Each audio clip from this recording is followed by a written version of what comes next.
After seeing that gear force analysis and then introduction part, that is some of the nomenclatures of gears and then application, history, classification and all. So what I have done is I have done a video, this particular voiceover video, wherein again in this particular you will be seeing only the particular what you can see Lewis equation only.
Uh, okay.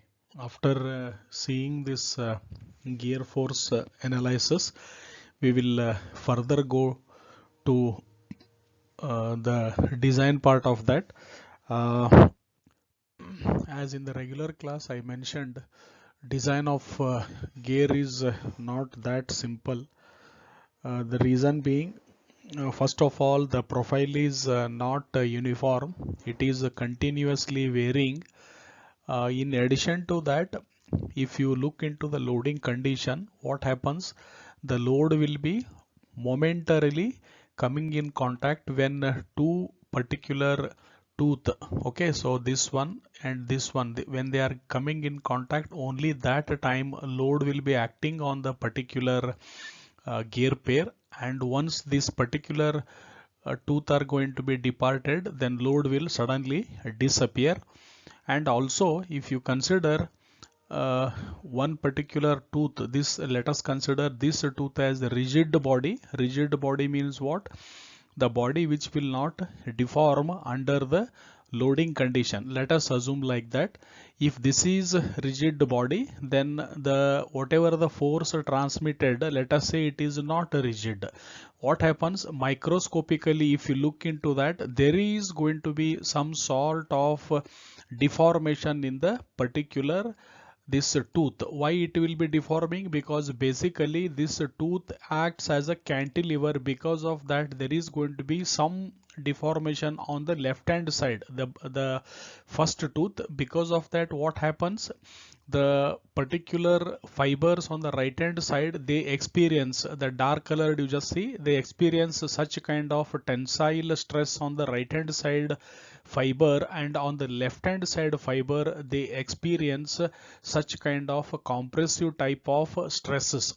Okay, so what is that? Whenever there is a first contact, power is transmitted from one tooth to the another tooth.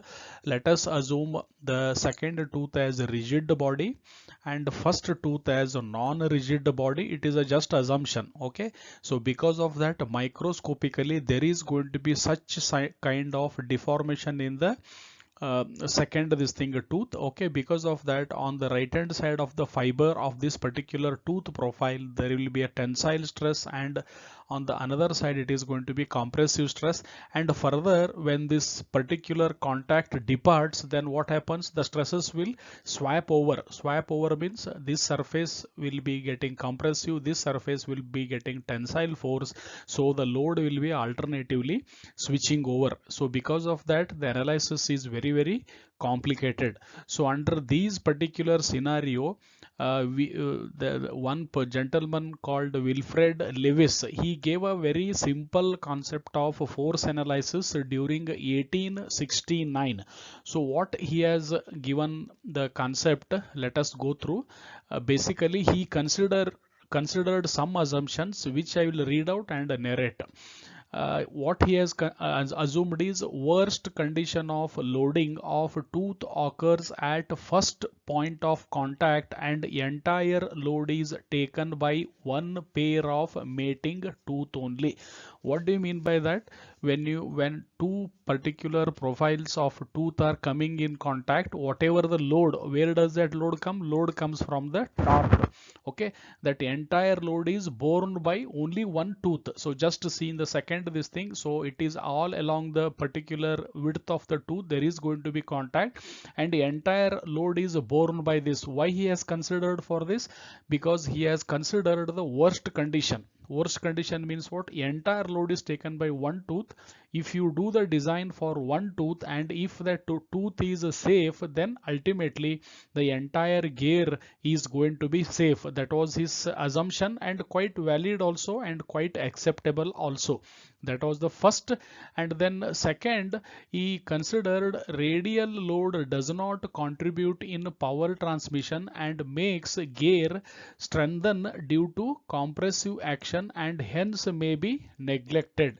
So this I have narrated in the previous, when the gear force that along the line of action, that resultant force is resolved along parallel and then perpendicular. So what is that?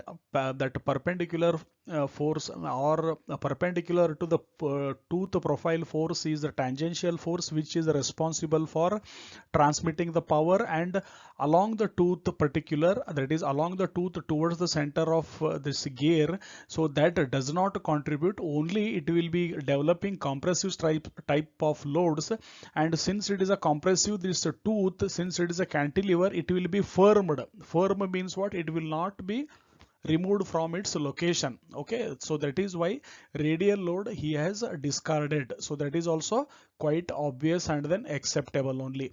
Then next assumption what Wilfred Lewis has done is gear tooth could be considered as a cantilever beam of uniform strength at all sections. So quite obvious, it is a cantilever only. If you just look into that, why it is cantilever? It is fixed at the base only and rest all part is protruded. There is no support and load is acting on this, quite obvious. Then what is this beam of uniform strength? I will give you an example. Here I have tried to draw that. So just to see excavator, you might have seen excavator, earth digging machine, where you have such kind of arm. Okay, left hand side you see, and you have the bucket. So what happens when the bucket is digged into the ground? So there is going to be some sort of force developed, and that particular force will be transmitted to the particular this arm. Okay, that is arm of the excavator. If you notice that that arm in the base, it will be broader and goes on reducing. Okay, goes on reducing. Why it is like this? So basically when the force is there, if you take this particular section for that matter, so what will be that moment? Basically it is going to be bending stress, and what will be the moment? Moment distance is less from the point of application of load. Okay, from here to here the distance is less. When you go away and away from the point of application of load, you can notice the distance goes on increasing this side. When the distance goes on increasing, the moment will be more. When the moment is more, the stress is more, and then uniformly the cross section is going to be increasing. So that is called as a beam of uniform strength. So he has considered very valid, very technical and very much acceptable. So that is the third assumption by Lewis, accepted. Okay, then last this thing, what he has done is he has inscribed a parabola within tooth profile, and gear section is safe everywhere except at base, and flexure formula may be used to establish relation between stress due to bending load and tangential force Ft.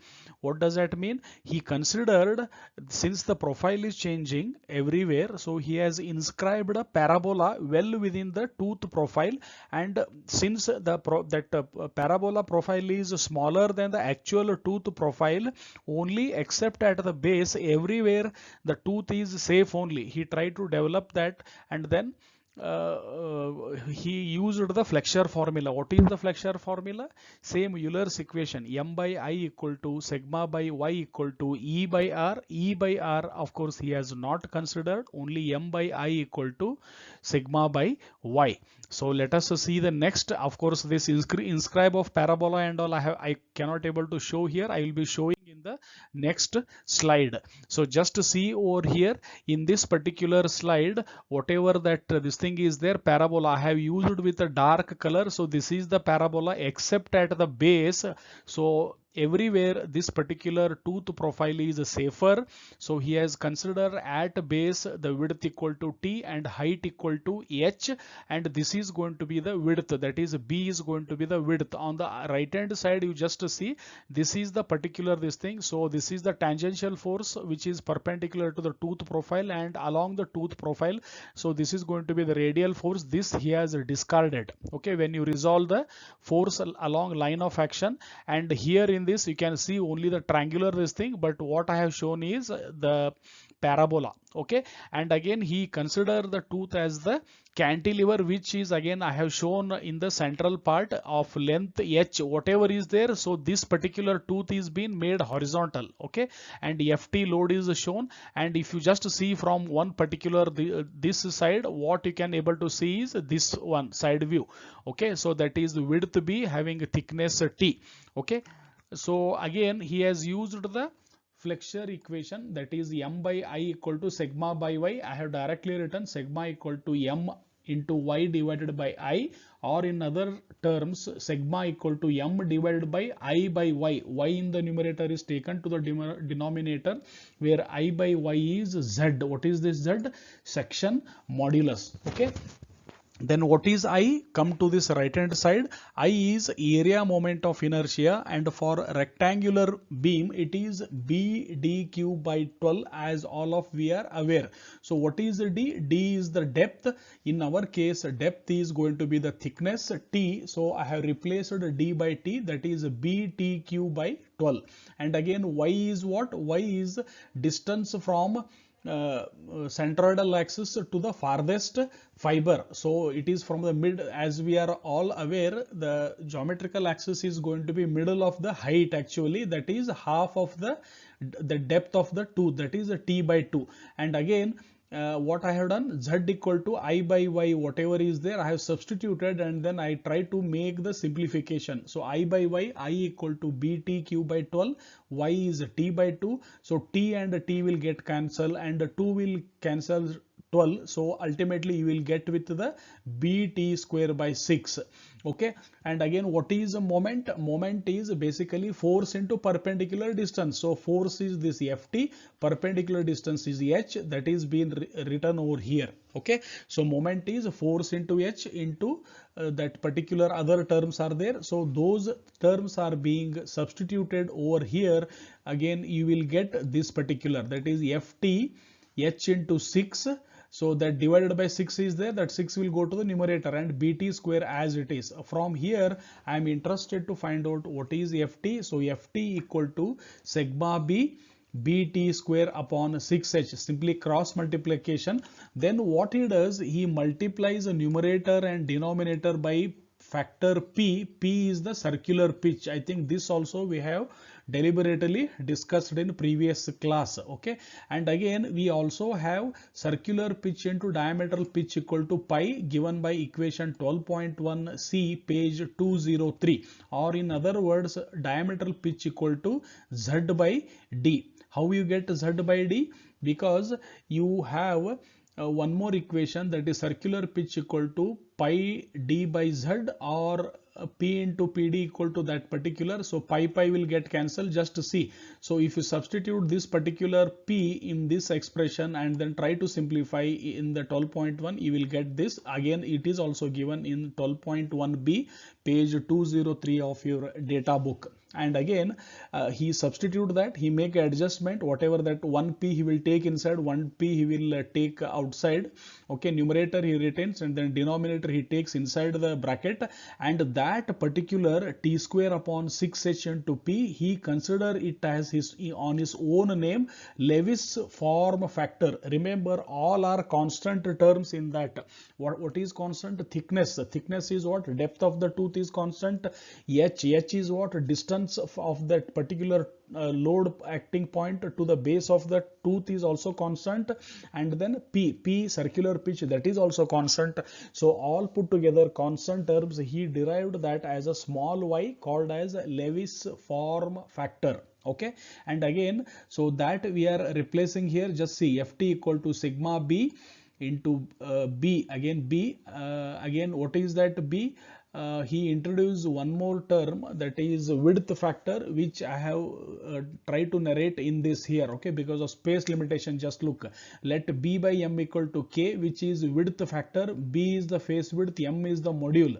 Okay, so it is a unitless quantity because width is millimeter, module is also millimeter get cancel, it is the width factor, some ratio, okay, which is again given in your data book 12.6f, page number 204. Okay, so if you just consider that, so that particular value, that is we have b equal to m into k. Okay, where does that b is here only, so again he replaces that particular m into k, and again you will get such kind of this one, okay, that pi into y, small y into pi equal to capital Y, so that whatever that pi into this thing is there, and d by z m he replaces, and again you will notice that you will get sigma b capital Y into m. Okay, so again ultimately he again replaces that m by this particular term, and again you will be left out with one more what you say m. So ultimately you will get ft equal to sigma d m square k, capital K is the width factor, y is the multiplication of Lewis form factor into pi, and he also introduced one more term over here, that is CV. This CV is velocity factor. Why he considers velocity factor? Whatever analysis he has done considering it as a static structure. Static means it is not moving, but in real cases it is not a static, it is continuously moving. The gear tooth, they are moving. So in that context he has taken and then derived this particular equation, which is very renowned and again universally accepted. Still we are using that expression only. So whenever the Lewis equation is asked, it is a most commonly general equation. You should show entire this particular thing, then that what you say, that figures, and then try to explain. I will go to the next slide. Whatever I have told previously, those things are again narrated here. CV is the velocity factor, and this velocity factor, various velocity, again I think you have seen in the classification, that is low and then medium velocity, high velocity. Depending upon that you have that equations 12.1a to e for different tooth profile on page number 205. You need to refer them. And further, sigma b is replaced by sigma d, both are one and the same. It is sigma b, we have taken it as the bending strength actually, or bending stress actually, so which is in our case it is sigma d. Don't get confused, it is a dynamic or something. That is the notation used in this data book. We will stick on to that. So it is the bending stress or static strength of gear material, which you need to refer table 12.7 page number 234. Okay, various materials are being given. Those are the not only materials, but as your academics, those are the only things which is being given. You adhere to that. When you go to the profession, you can refer others also. Okay, and further, after cross multiplying, that m equal to, I think there is a small change, it is cube root. Okay, I'll just beg a pardon. Here it is, make that it is a cube root, it is missing in my this thing. I'll correct it here only. Okay, it is a cube root. So m equal to cube root of ft divided by, okay, No, I think it is not a cube root. Okay, it is square root only. Sorry, I'll just erase that. I think I only did this thing. So it is basically m equal to square root only, because that m square is there. Correct. It is not a cube root. It is square root only. Ft divided by sigma d capital K into small y. Okay. Into CV. I think it is not a small y, it is a capital Y only. It is a 12.5B. Oh, you make a this thing note. It is a capital Y. Okay, so this has to be capital Y. I think typographic mistake. Sorry. So it is capital Y into CV 12.5 equation B, page number 204. You can refer that. Or there is one more equation which I will be narrating in a design procedure called as a batch equation. Please note down, batch equation is a thumb rule. Thumb rule means it is quickly calculating that. So whenever there are some relations, you can go for that. Otherwise you have to all the time refer Lewis equation only. I will be narrating more on this in the subsequent design procedure. Okay, and the rest of the things I have given, which again repetition may be, Ft is going to be tangential force, which can be calculated using equation 12.4a page 204 or 12.7a page 205. And there is one more thing, sometime it may be given in the problem to consider service factor. What is that service factor? Light shocks, and then unpredictable shocks, and then heavy shocks, and all that condition. So in that time, so if you refer table 12.8 page 235, different conditions of working are being given, where that is called as a service factor. Okay, that has to be, service factor is generally greater than 1.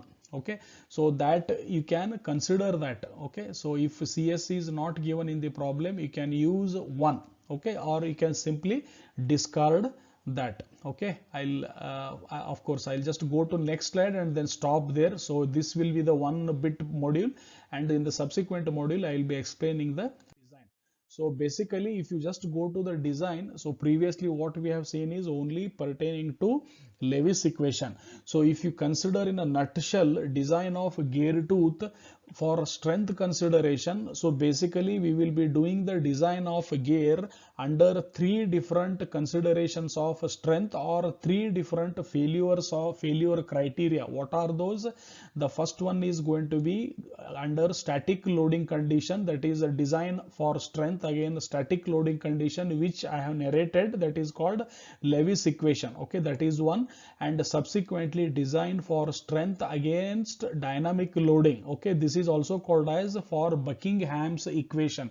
There is one more gentleman who has narrated, so that we are going to see. So the first part is over already, so that is a Buckingham equation. Then last one is going to be design for strength against wear load, again that is also called as Buckingham's equation. Don't get confused, there are 2 Buckingham equations. One Buckingham equation is for dynamic loading, another Buckingham equation is for wear load. So wear means what? Whenever there is going to be surface to surface phenomena, it is going to be rubbing off, and that rubbing creates some sort of wear. I think probably you might have noticed that these tires, 4-wheeler or 2-wheeler tires will get wear off, or for that matter your shoes and chappals, after some usage they will also get wear off. Okay, such kind of phenomena is also going to be occurring in particularly gear drives, which also has to be taken into consideration while doing the design. So I'll stop here, and in the further slide we will see in detail what is that all design about. Thank you.